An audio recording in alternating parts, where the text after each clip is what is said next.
Mga idol, samahan niyo po akong magsigang ng isda. So, maghihiwa tayo ng onion.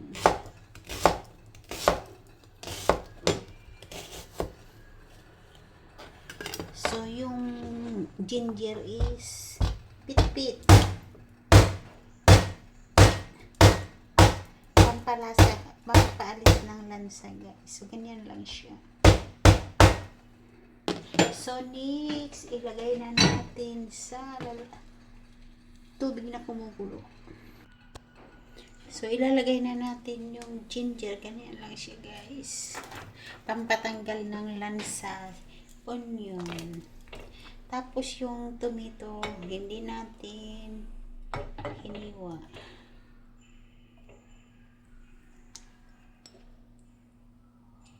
So, ako yung maglalagay ng garlic. So, papakuluan natin siya, guys. So, sinigang na isda. Ngayon lang kayo makakarinig ng sinigang na isda at lalagyan ng tofu. So, slice natin into cube.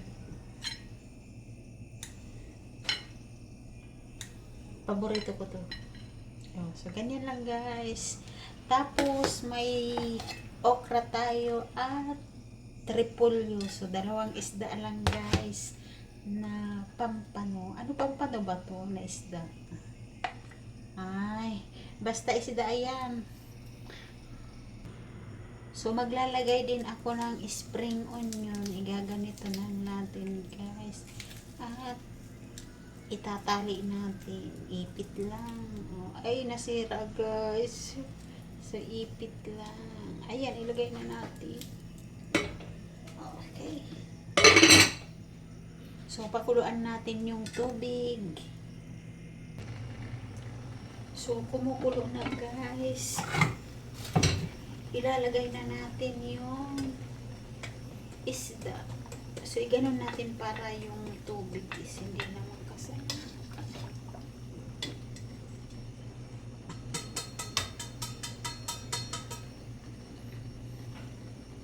So, tatakpan natin. So, ilubog natin, guys. So, konti lang na tubig para masarap. So, yung kamatis, guys, nag-aano na siya. So, pakuluan lang natin siya. So, kumukulo na siya. Wow, ang bango. So, kumukulo na siya. Ilagay na natin yung repolyo.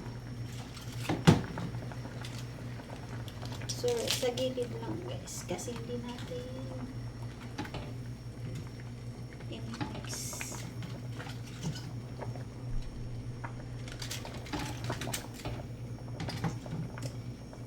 So, mabilis lang itong maluto, guys.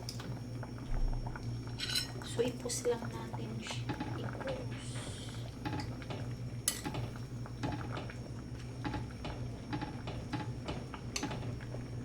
So, ilalagay naman natin yung okra. Sa gilid lang, guys.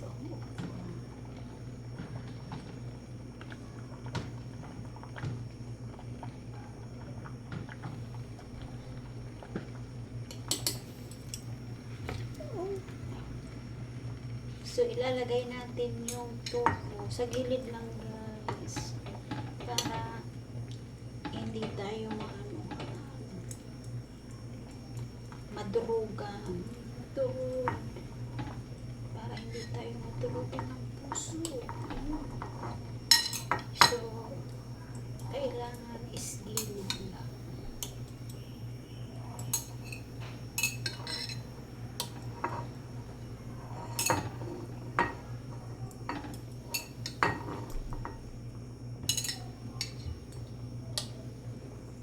So, ipos lang natin.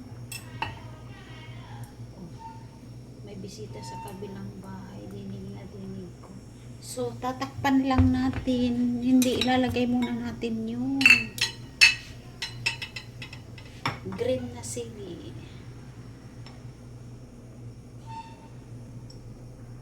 So, tatakpan takpan natin guys. So takpan natin pagkulo, lagyan natin ng mga asin. So isang kulo lang guys.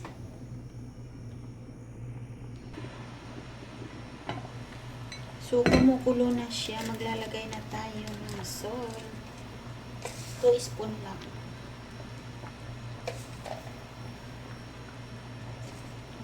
Tawag ako. So maglalagay tayo ng magic sarap. At maglalagay din tayo ng sinigang mix. So ako hindi ko maasiman ng tubig.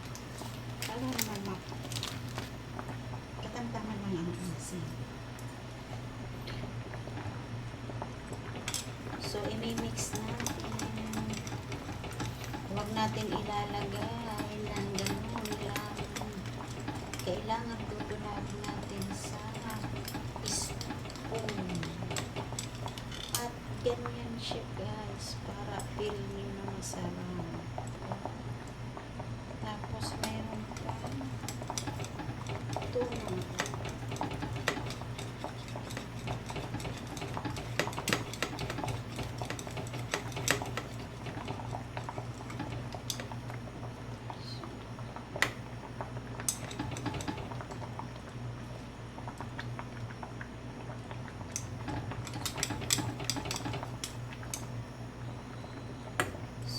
Later, titikman natin siya. Pero ilalagay muna natin yung hipon.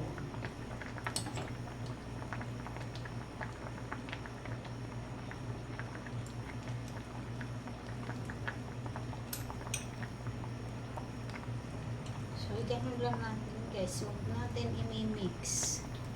Para yung isda, yung tupo, hindi madudurog.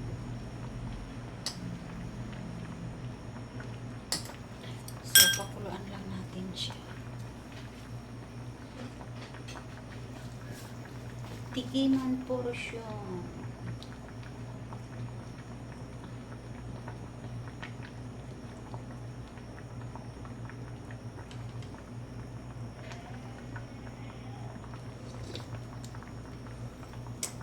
So kaunti pang guys, mix sinigang.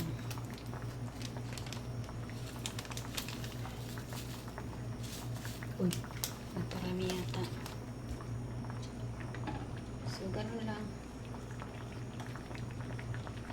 Huwag natin ibubukos yung mix sinigang sa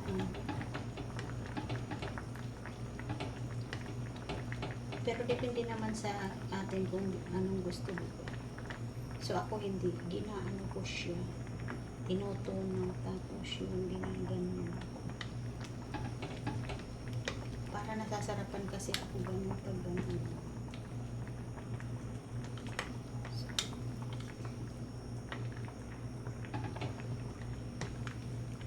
So parang okay na ako dyan. So hindi na ako naglagay ng sitaw.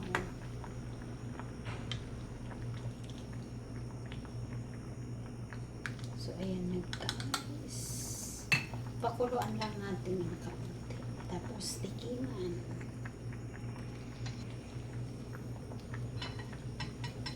So ipos lang natin guys pa. Ganyan.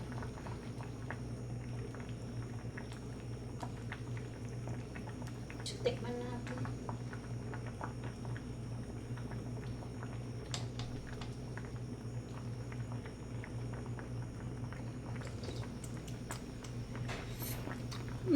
Sarap. It's good. Masarap na guys. Kaunting lang, kaunting asin. Para mag-ano siya.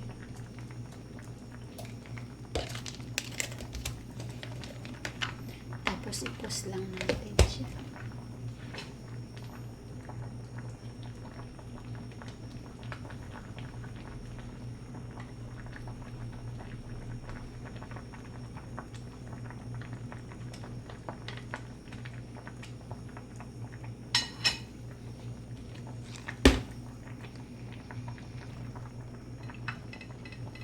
So, okay na siya. Papatay na natin yung apoy. So, maglalagay tayo ng sabaw.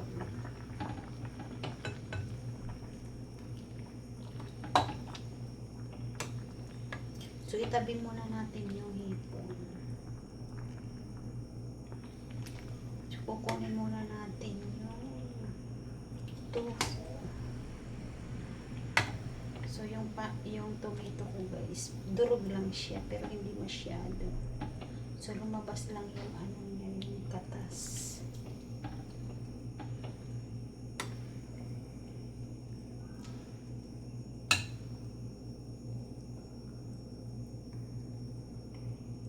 So, kunin natin yung isda.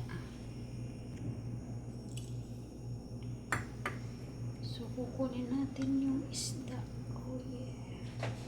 Ilagay natin sa...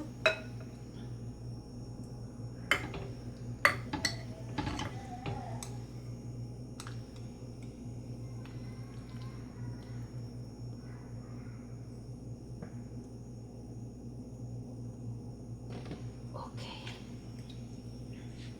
So, maglalagay tayo ng tofu. Sinigang na isda with hipon. Guys, maraming salamat po sa inyo lahat sa panonood ng video ko. Thank you for watching. Love you all guys. So, tikman natin yung tikiman portion guys.